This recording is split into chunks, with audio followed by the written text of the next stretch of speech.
కాగా మీరు బలహీనులు కాక ధైర్యము వహించుడి, మీ కార్యము సఫలమగును. 2 దినవృత్తాంతములు 15వ అధ్యాయము 7వ వచనం. ధైర్యము ప్రభువైన యేసుక్రీస్తు వారి వలన కలుగును. నీ భక్తి, నీ విశ్వాసము, నీ యథార్థత నీకు ధైర్యము పుట్టించును. ధైర్యవంతులు దేవునికి అత్యంత ప్రియులు. రోషము గలవారు త్యాగశీలులు. ఏది ఉన్నా ఏది లేకున్నా ఎటువంటి పరిస్థితుల్లోనైనా భూలోకంలో ప్రభువైన యేసుక్రీస్తు నామాన్ని ధరించుకొని యేసే క్రీస్తు అని ఒప్పుకొని వారు జయశీలులు. నులివెచ్చని స్థితిలో ఉన్నవారు వేషధారులు.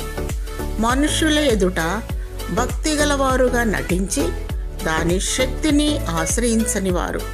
పిరికి ఆత్మ కలిగి నిత్య నరకానికి వెళ్ళువారు. ధైర్యం కావాలని ఆశిస్తున్నావా?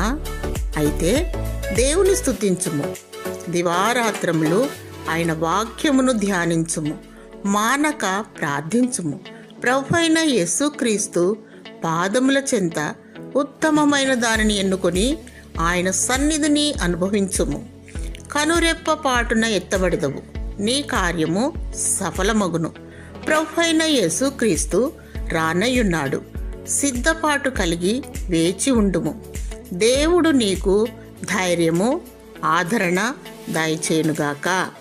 ఆమేన్.